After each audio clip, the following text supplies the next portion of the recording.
Welcome back. Bill and Doug. Playoff picks. Heisman picks. 6-game picks for this weekend. Bill, I think people can expect, first of all, thanks to everybody for being here. We're just two guys shouting into a microphone without you. And frankly, we're two guys shouting into a microphone even with you. There's only so much you can elevate us. I think we're going to do, on a regular basis, the Ohio State game pick on Thursday in a video, on a podcast, one that deserves a big game breakdown. It will get that. We did it 90 minutes this week. When we don't maybe need a big game breakdown, I think we'll do a shorter analysis of the game and make our pick on Thursday. That makes sense? That makes sense, yes.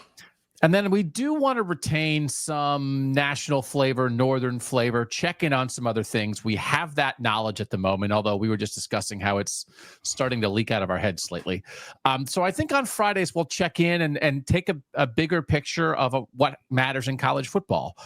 More in the Big Ten, more in the North, the big Southern games and SEC games that matter. And that's what we're doing here today, Bill. We're going to make our full playoff picks, our full Heisman picks, and pick 6 games. But I think people can expect this from us on Fridays. Yeah, that'll be the plan. And we're going to track our picks too. We haven't decided though what the prize is. We are going to track our records.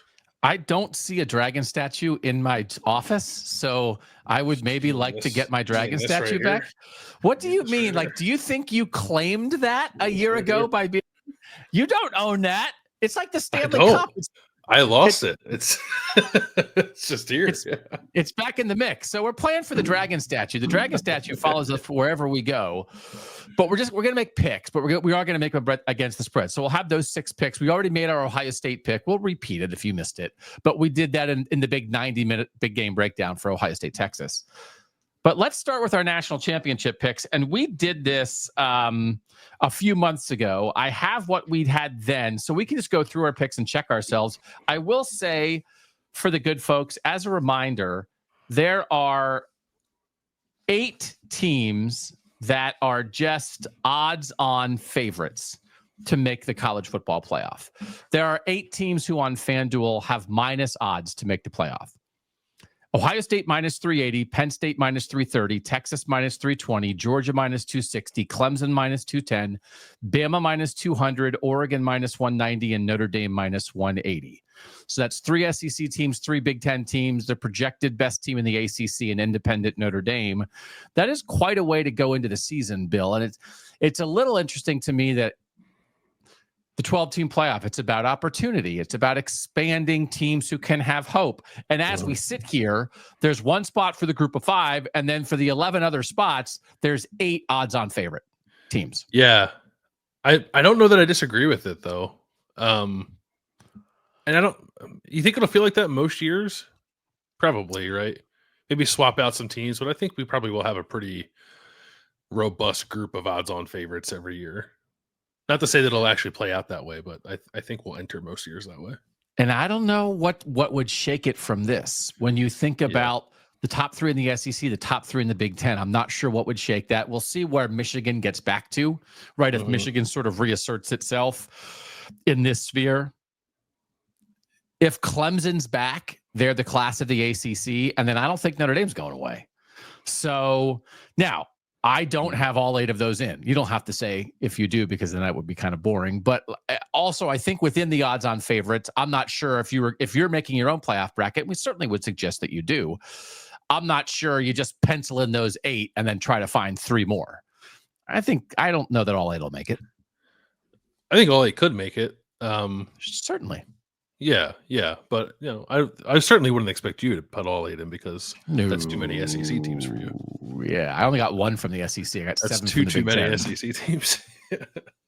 I'm not even sure that the SEC should get a guaranteed spot. All right, so do you just want to go through and list our 12 playoff teams? Why don't we each list our 12? Well, do you want to do our Ohio State record first?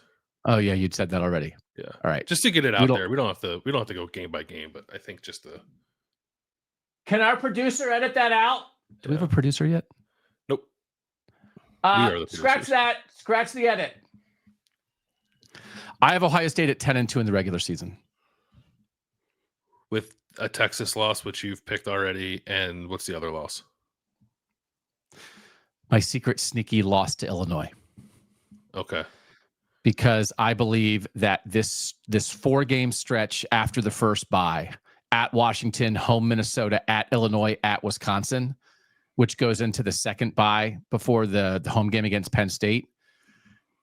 Ryan Day's, I mean, people were pretty surprised when Ohio State lost to Michigan the first time, but probably we were just running through Ryan Day's losses. He's only had 10 losses as a head coach. 3 are in the playoff and 1 the goofy bowl loss to Missouri, which I don't even think is worth analyzing. And then the 6 other losses are 4 to Michigan and 2 to Oregon.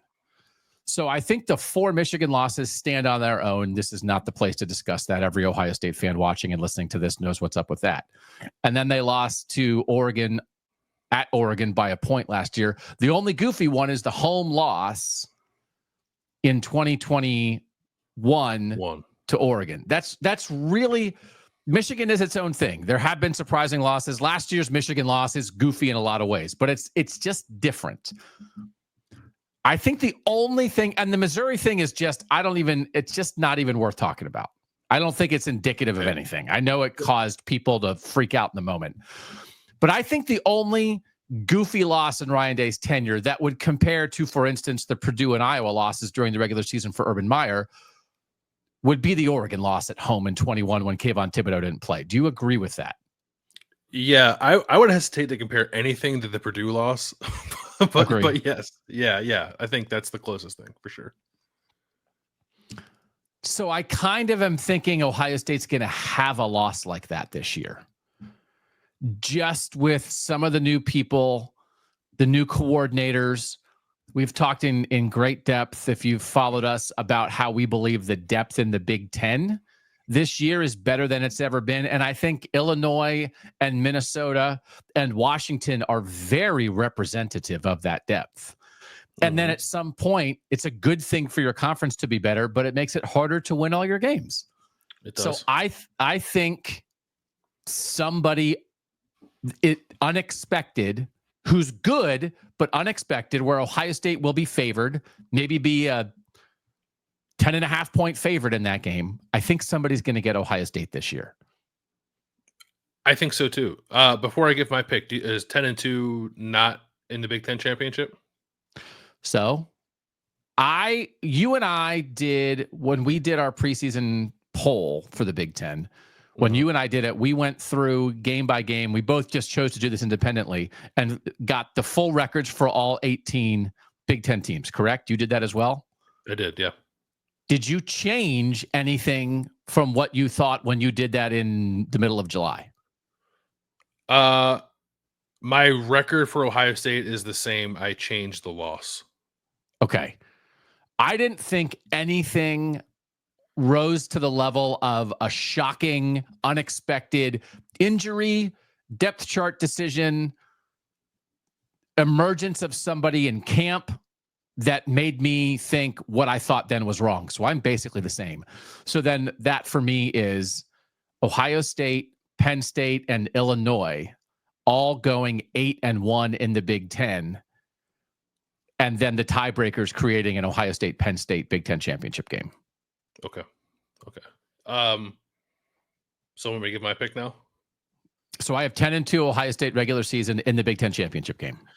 Okay. So I have 11-1. And I think when I went through and did all my records for the Big Ten, I think I had Ohio State running the table in the Big Ten and losing to Texas. I've since switched. I picked Ohio State to beat Texas. People saw on our show on Thursday. I think the loss for Ohio State now comes at Washington. And that's like, I think, becoming a slightly kind of trendy spot to maybe pick Ohio State to slip up. I think Washington will be better. It's a really tough place to play. Washington has not lost at home since 2021. Like, they are just very good at home. They're bad on the road, or they were last year, but they're good at home. They beat the defending national champs at home last year. I think they'll beat the defending national champs at home again this year in a nice season for Washington. But that's a 11-1 overall, 8-1 in the Big Ten for Ohio State. That includes beating Penn State and getting to the Big Ten championship. But I think they will rematch with Penn State in the Big Ten championship. And then I actually have Penn State winning that game, as we'll discuss. I also have that. Ohio State off a bye into the Washington game. Washington playing its rival Washington State the week before. Mm-hmm. Not that Washington shouldn't win that game, but just like little things here and there. And I think they'll be geared up. There'll be a lot of talk about the coast-to-coast travel that happened last year. I think the West Coast teams were probably hurt more by it, but that'll be a thing that Ohio State's doing that. Like when they did it last year, they went out to Oregon and lost that game. Mm-hmm. And I can just see Ohio State like being prepared for Washington. And then off of that, they feel pretty good about it. And then, let's go to Illinois and play for a wooden turtle. We've done that before. And then that's when it happens. But the bottom line is this is less reflective of major flaws we see in Ohio State and more reflective of we think the Big Ten's pretty good. Yeah, a more reflective. Just like the parity that's crept in a little bit, I just think makes it really difficult to go undefeated in a regular season. So the one thing about that trip to Washington and the kickoff time is not out yet, but that night is Penn State, Oregon. And obviously Penn State and Washington aren't going to play at noon Eastern time. So that'll probably be a 12:30 local time kick to be on at 3:30 on CBS. So I don't know how much that might impact the environment, but I would expect it's going to be pretty raucous there and maybe the most difficult road environment Ohio State sees this year. Yeah. Okay.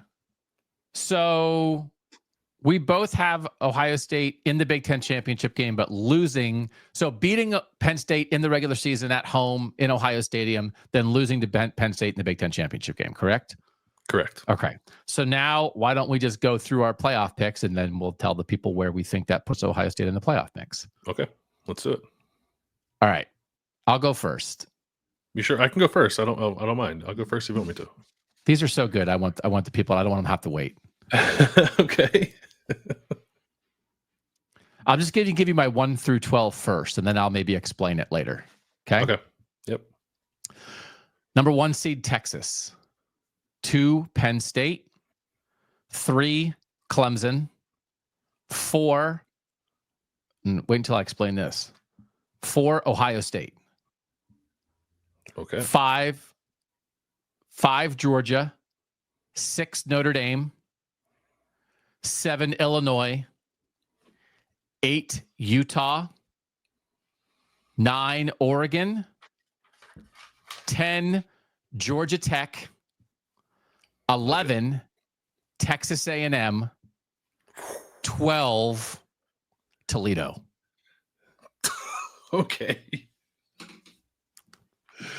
Toledo. I would rather cut off an appendage than have a strong opinion on which third SEC team I think is going to make the playoff. When we did this last time a couple months ago, I put LSU in, and it made me feel as bad about myself as I have ever felt. Fair. Yeah. I could not be more out on Bama. I just think it's going to explode and Kalen DeBoer is going to get fired.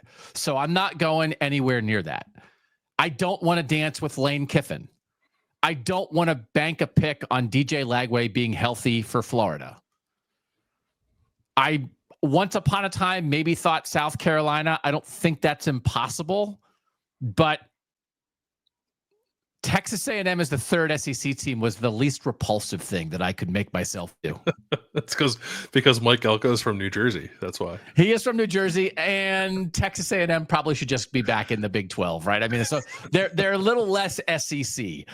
But I honestly think, and I will tell you this, I have Texas A&M at 9-3 as the 11 seed, because what I have unfolding here is Texas as the class. Texas, I have losing at Georgia during the regular season, but then beating Georgia in the SEC championship game. I actually have Georgia at 10-2 in the regular season, including a loss to Georgia Tech in the last game of the regular season, which will be what propels Georgia Tech into the playoff.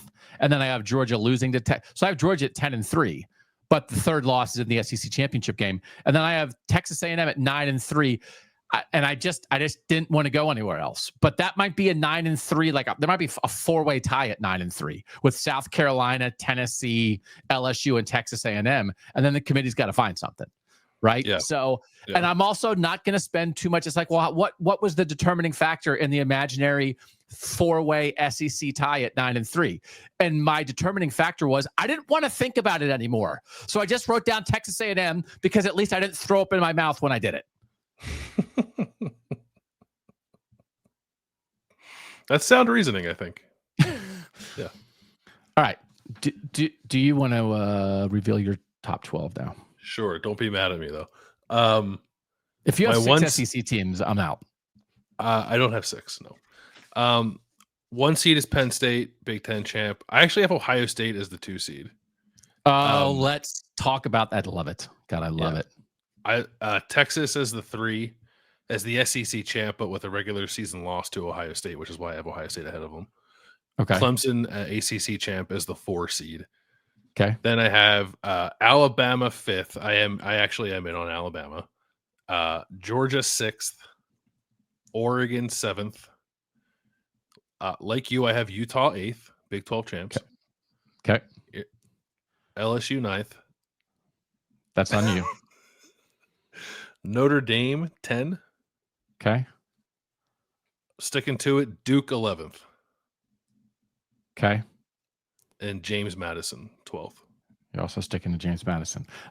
So you only have 3 Big Ten teams in. Mm-hmm. And Notre Dame. Okay.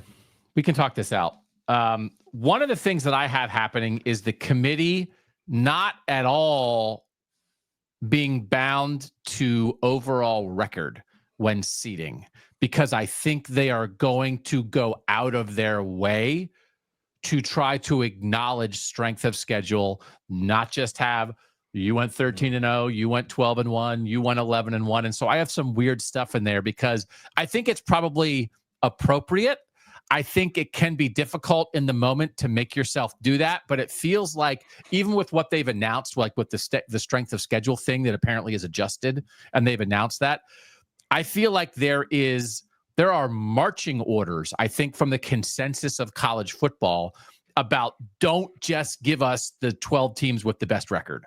And so I think that's going to create potentially some, to the casual observer, odd seating. I don't know that it's going to make crazy decisions in who gets in, but that affected how I put them in order.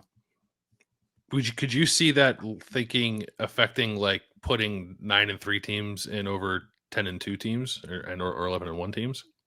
I could in certain circumstances. I just think it's more likely. And actually, the thing that I had been saying, well, I guess this is true.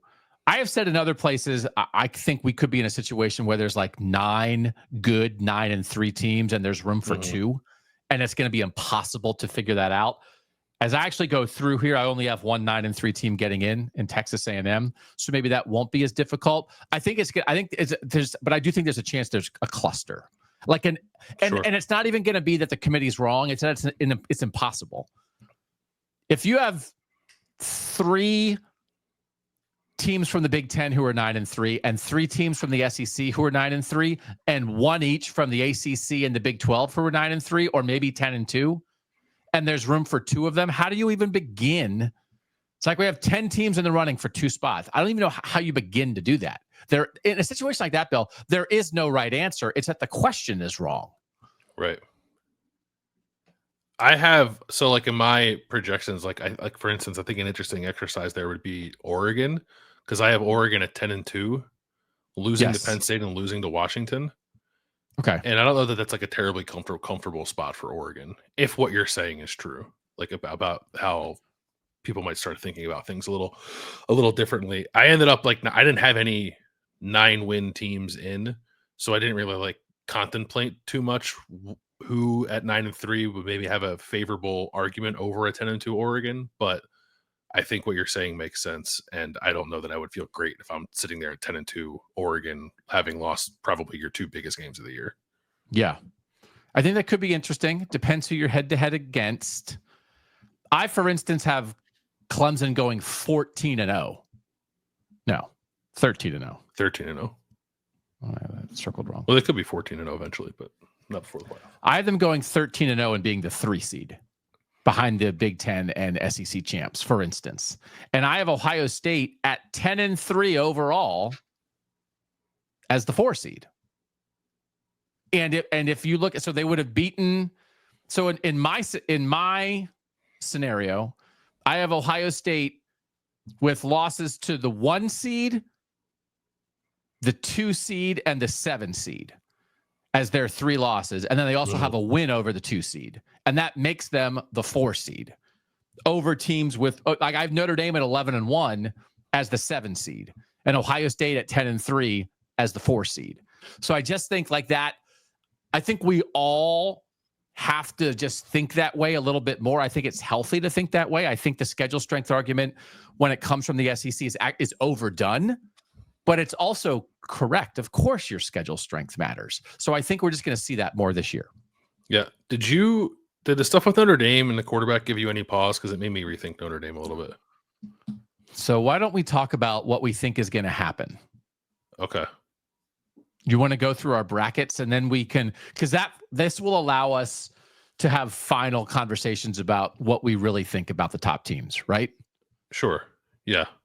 Okay. Why don't you do your bracket first? You do your bracket. Yeah. Okay. So I'll just start with the 8-9 game. Yep. I have also like super fun game. This is not really the reason I picked it, but I was happy it ended up that way. LSU going to Utah, like LSU playing at Rice Eccles. Yeah, I have Utah winning that game. So Alabama beating James Madison in the 5-12 game. Georgia beating Duke in the 6-11 game, and Notre Dame beating Oregon in the 7-10 game. Georgia beating Duke. Okay. Notre Dame beating Oregon. Okay. Yep. So that's 10/7. Yep. Yes. Okay. Mm-hmm. Okay. So then the quarterfinals. Yep. I have Penn State beating Utah. Okay. I have Alabama beating Clemson. Okay. Texas beating Georgia. That was the one that we were talking before, and I said I was mad at myself for making a game that no one wants to see again. So I have Texas beating Georgia. Okay. And I have another Ohio State Notre Dame game, and I have Ohio State winning that game. Okay. Okay. So then semifinals, I have Penn State beating Alabama. Okay. And I have Texas beating Ohio State. Okay. And then my national title, I have Texas beating Penn State. Okay. Texas pretty good. But yet you have Ohio State as the defending national champions beating the future national champions in the first game of the year. Correct. And then getting back to the semifinals and losing. Yeah. Okay. I don't think people will be sick of it. I don't think Ohio State fans will be like, I'm not even going to watch. I'm not even going to watch the Ohio State Texas semifinal because three times in a year. Yeah. 3 times in a year is too much. I'm out. Yeah. I don't think that'll happen. Okay, so Texas. At least I did not give them. I didn't give them Ohio State, Notre Dame, Ohio State, Oregon, and Ohio State, Texas again. I just gave them Ohio State, Notre Dame, and Ohio State, Texas. Yeah, that's true. Okay, so your semifinal teams are Penn State, Bama, Ohio State, Texas. Okay, correct. My 8-9 matchup is Utah, Oregon. This is also at Utah because we both have Utah as the 8 seed, so that's pretty fun. I actually have Oregon winning that one. Okay. I have Toledo going to Georgia, and I have Toledo in that one, of course. No, I don't. I have Georgia. My love for Jason Candle can only go so far. God, now I'm thinking about it, though. Oh, man. Were you thinking, because there's not going to be like an obvious American Athletic Conference team or an obvious Mountain West team, so maybe a MAC team or I have a Sun Belt team just like stealing that bid as being undefeated?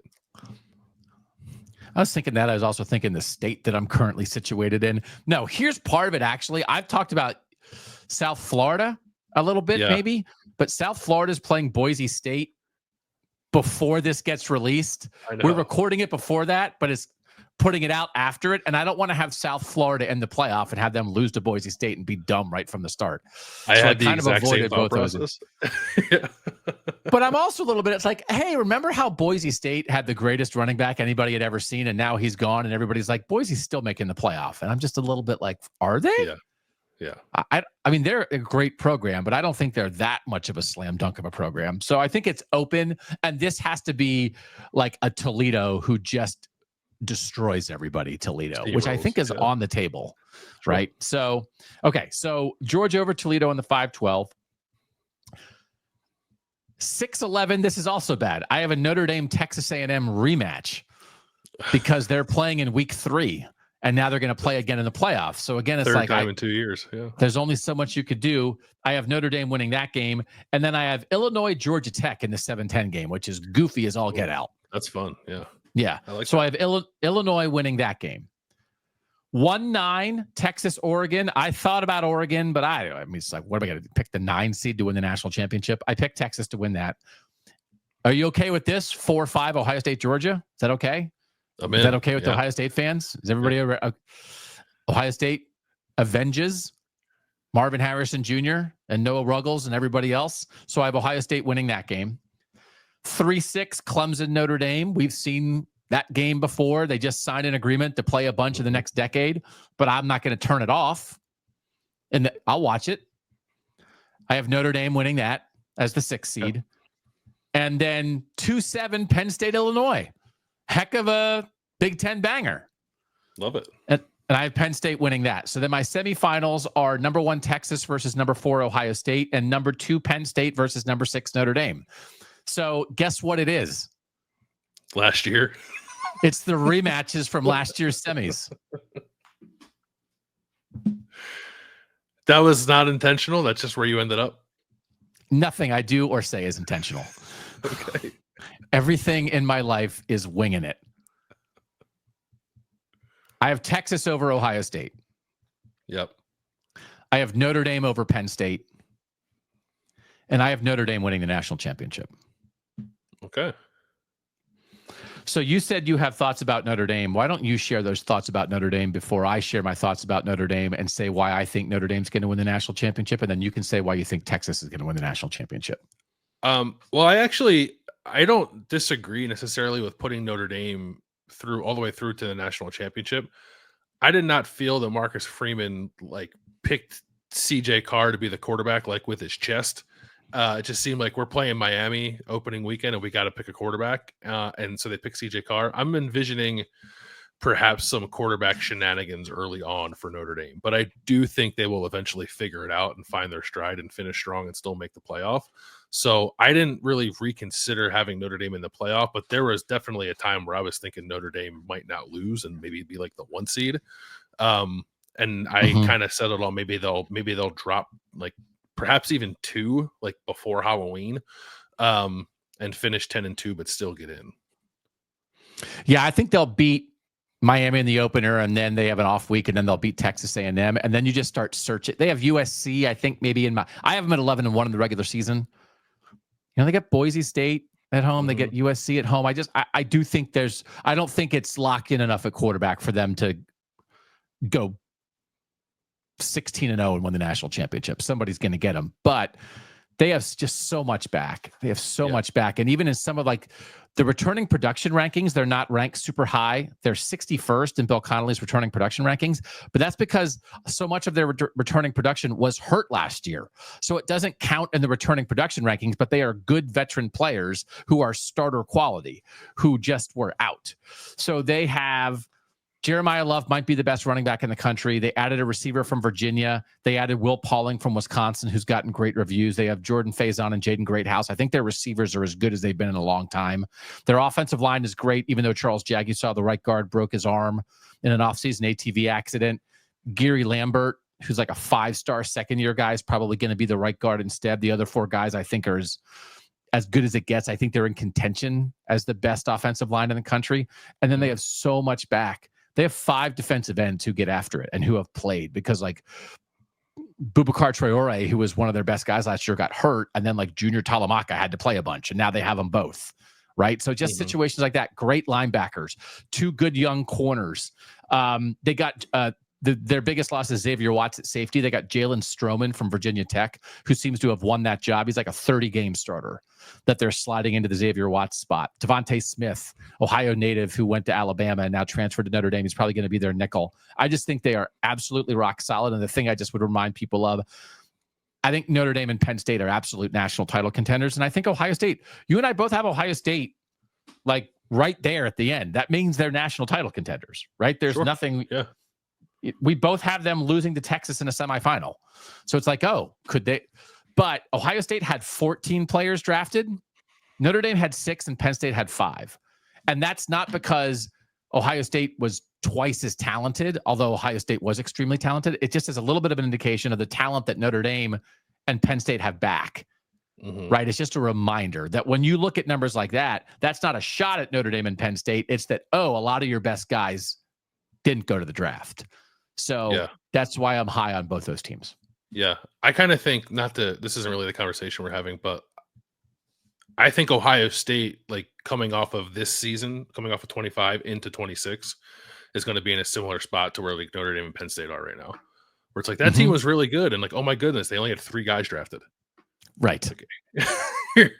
Here comes everybody back to make another run at it. Right. So that's how I view Ohio State. I think Texas winning the national title for me. I think I picked Ohio State to win the opener, to beat Texas this weekend. And I just think there's some stuff to like kind of gel for Texas, but I think it will gel pretty quickly. And it's funny that like Ryan Day has said, like, we're going to learn a lot about ourselves in this Texas game. Like, I think the same is true for Texas. And I think while I expressed some doubts about like the defensive tackle situation, and I think you did too, like, I do think with time, that'll be fine. That'll be good. I think with time, the offensive line will be good. We'll talk about Heisman stuff in a minute. Like, I'll buy all the Arch Manning stock you'll give me. Like, I think he's going to be very good. I think he will take that offense, which has been very good under Sark, to another level.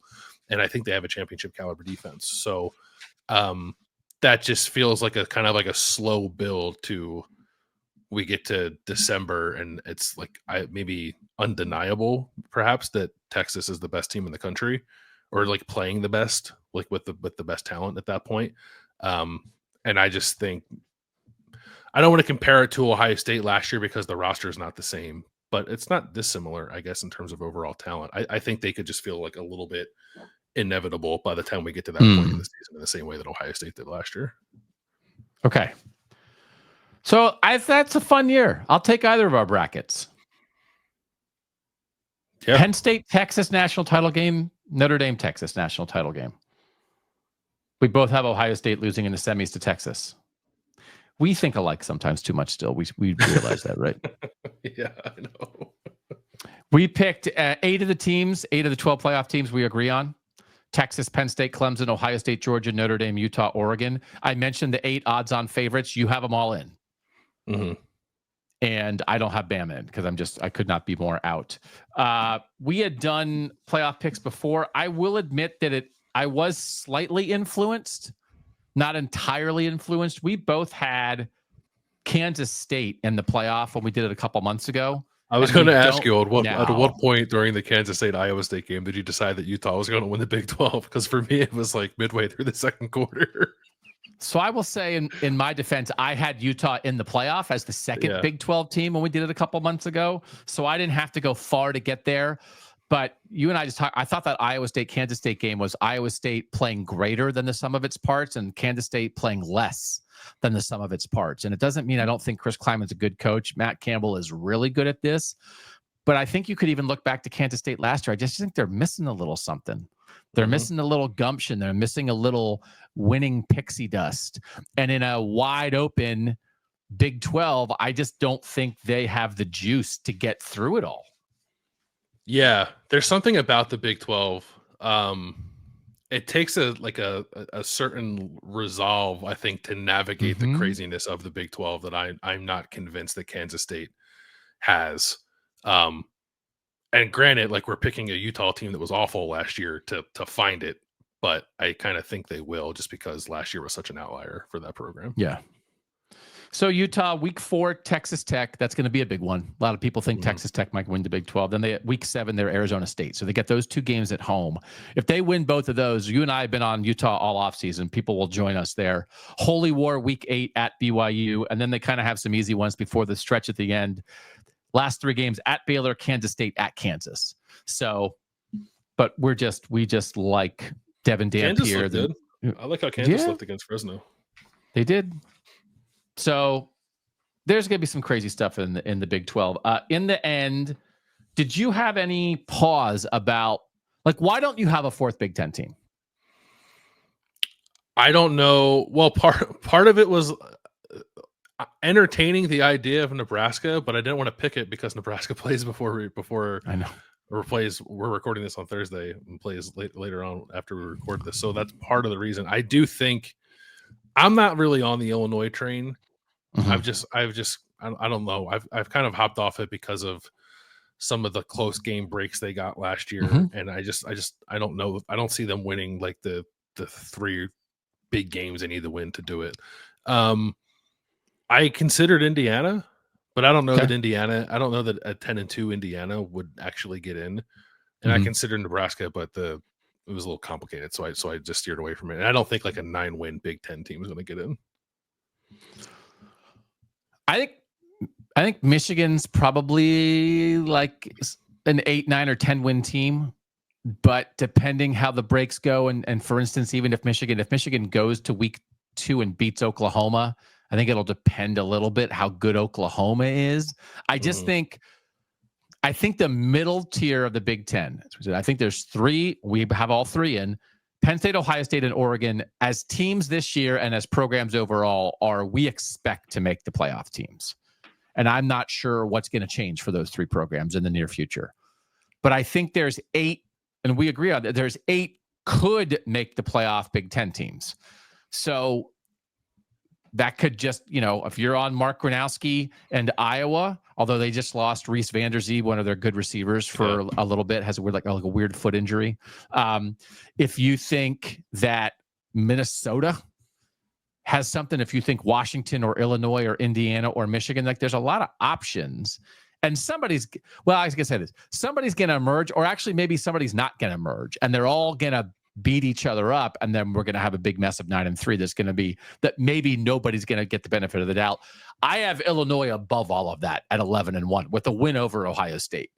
So I am going to be very curious if there's a battle, if Big Ten teams will win the battle in the committee room, because there's too many good teams.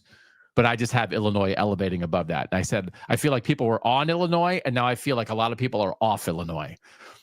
I have not seen, I've been trying to, nobody's picking Illinois to make the playoff. And there was a time in June where I felt like a lot of people were going to. I think a lot of people were. And now I've seen a lot of people picking Nebraska. I was like scouring picks before, as we were preparing for this. I saw a few people picking Nebraska. Yeah.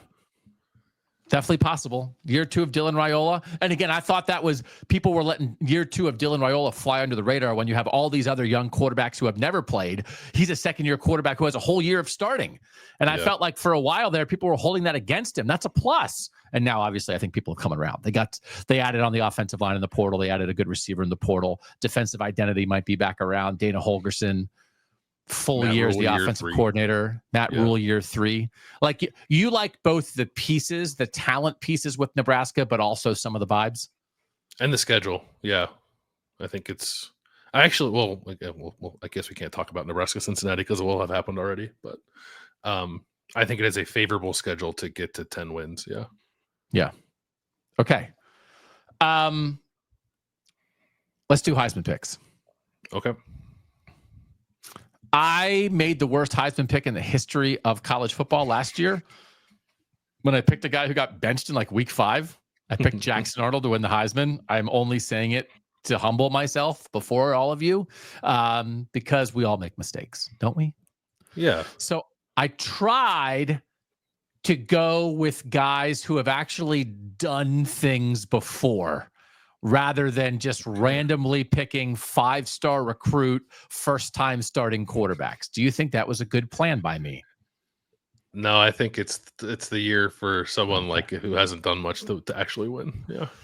All right. I'll give you my top. Is it 5 guys go to New York now all the time? Is that right? 4. It's 4? It's 4. Yeah. All right. I said we'll do top 3, but I actually threw my 4th in there. So I have number 4, Arch Manning. Okay. Number 3, Jeremiah Smith. Yep. Receiver, Ohio State.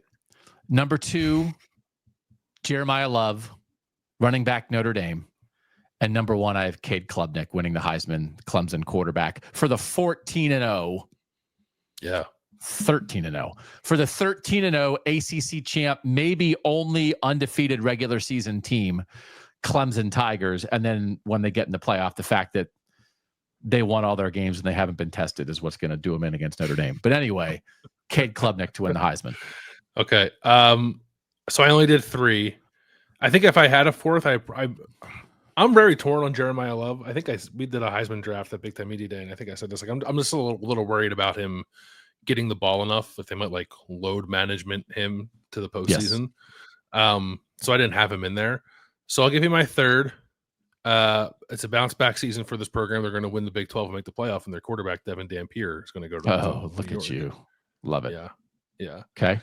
And then I don't know. I was lazy and took the easy route. I do not see a path, barring something catastrophic, where Arch Manning and Jeremiah Smith don't go to New York. Okay. So Arch is my winner, and I have Jeremiah second. Okay. That's a good bet. Yeah. No dispute there. I tried to look. I mean, it's like if you're going to win the running back Heisman if you're going to win the Heisman as a running back, your stats have to be ridiculous. Mm-hmm. And to your point, I agree. I mean, Jadarian Price is really good, and Aeneas Williams is a 3rd down back like that. They'll just try to keep him fresh. Like, they're not trying to win Jeremiah Love the Heisman. They're trying to win the national title. And they feel like probably they would have won the national title if he was healthy in the postseason. So it is a very reasonable thing. And I don't know if voters, if he has 1,150 yards, but he has 7 games where he didn't play in the second half, if voters will say like, well, he's averaging 8.1 yards per carry and he has 21 touchdowns, but he's 33rd in the nation in raw rushing yards. Yeah. But if you have eyeballs, you can tell he's the best running back and he's the engine of a very good Notre Dame team, right? Like, is that enough? Probably not with most voters. So I think you make a very good point there. Okay. So now we're betting, what'd you say, $1,000? You want to bet $1,000 on who does the better? $100,000 candy bar. Okay. I do love, they're good, aren't they? Yeah, they're great. Yeah. I was at, someone had him at a graduation party, like all summer. It was just a graduation party season because my younger daughter was a senior, and someone just had $100,000 like mini Halloween bars in a cup, and I just ate like 7.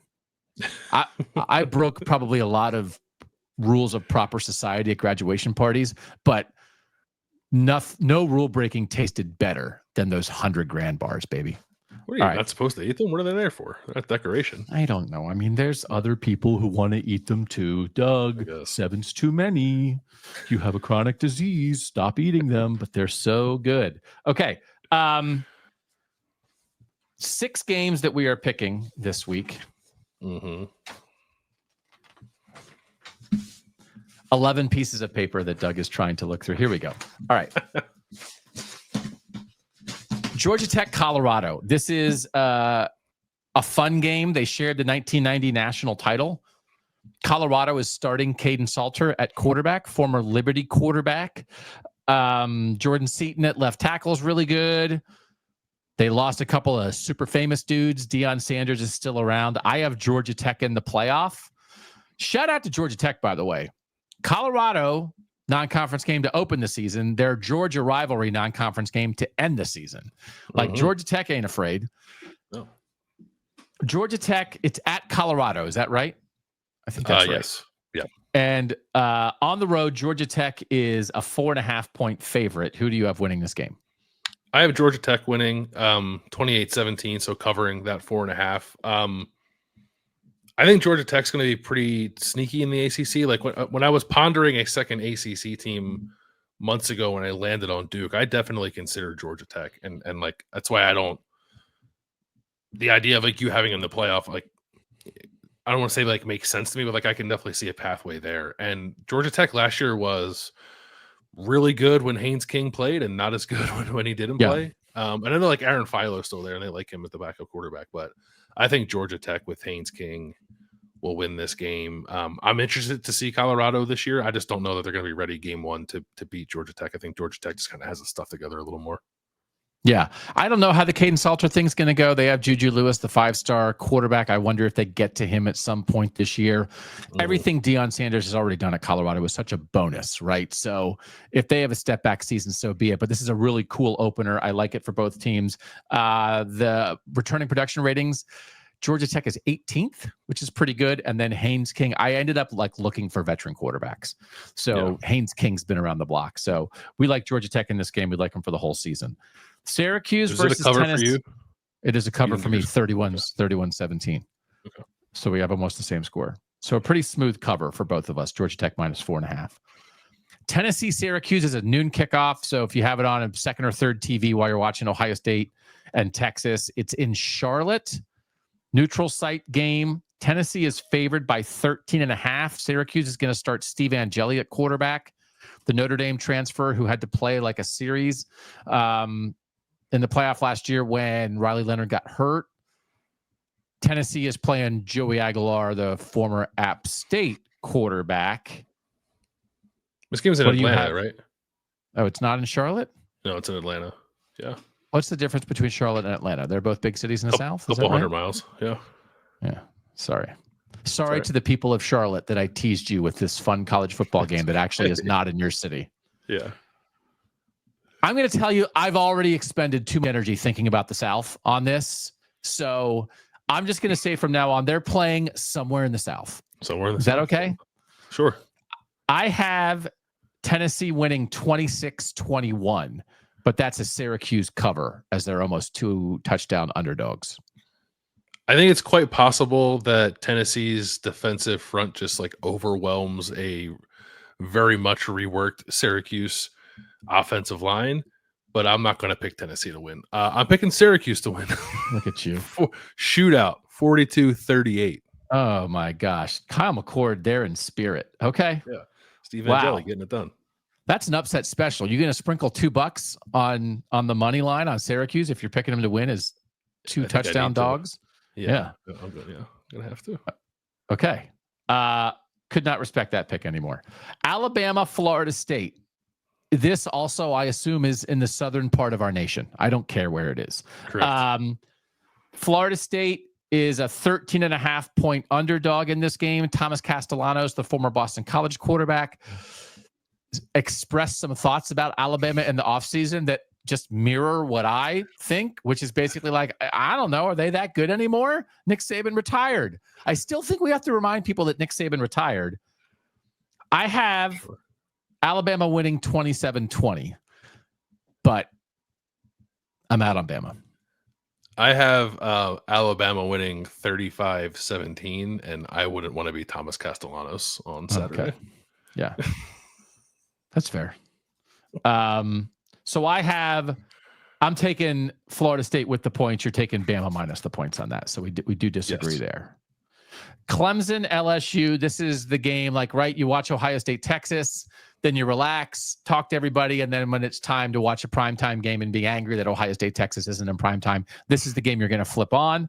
Clemson versus LSU. Do you know what city this is in? It is in Clemson, South Carolina. Hey, how about that? The other Death Clemson. Could have just said Death Clemson. Oh, yeah. Is that a thing everyone's talking about, which is the real Death Valley? Yeah.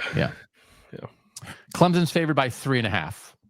Cade Klubnik versus Garrett Nussmeier. Some people think that's a great quarterback matchup. I like Garrett Gussmeier. I want to see Garrett Gussmeier play. Yeah. If you have us in your name, USS opens so many possibilities of what you could be called.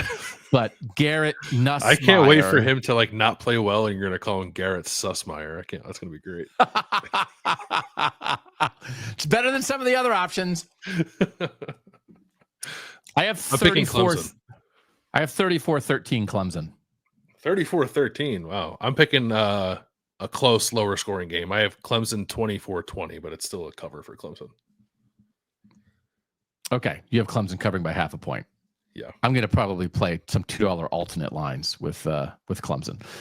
Utah, UCLA, which is interesting because we think Utah's going to be good and because some famous guy went to UCLA. UCLA is getting 6.5 points here. Who do you have? Did you read the story on Yahoo Sports about how Nico Iamaleava is just so humble? He's you've never met a more humble 20-year-old with $19 million in his pocket. I was thinking that to myself. And again, these players had every right to get every last dollar the way that the NCAA has treated players. But as he was holding his current team hostage for more money, I thought, what a humble way to hold your own team hostage. Just got to respect it. Yeah. Where there was the other stories were like, he didn't going to UCLA didn't have anything to do with money. Yeah, right? No. Why can't we just loves say the Rose Bowl? He loves the tradition of the Rose Bowl. Pageantry. When I think about Nico Iamaleava, I think about humbleness and pageantry. And I also think about Utah beating UCLA 28-12. Oh, I like that. I'm a little uncertain of exactly how good Utah's defense is going to be. I could see it not being something less than dominant, which is what it usually is. And I don't know, Nico's got a nice arm. So I have Utah winning 38-28, a little higher scoring. Okay, 38-28, but we both have Utah covering at around a touchdown. So we only disagree on one pick so far. Maybe we'll disagree on this last one. Notre Dame at Miami. This is on Sunday night. So don't miss this, right? This is going to be fun. Mm-hmm. Who's favored in this, Notre Dame or Miami? What am I looking at? Notre Dame, I think, is favored by 2.5. I looked at it. I wrote it down wrong. Notre Dame's favored by 2.5. Who do you have? I have Miami winning 27-20 for basically the quarterback reasons I expressed earlier. I'm not so I think it's quite possible we end up seeing both Notre Dame quarterbacks, both CJ Carr and Kenny Minchie.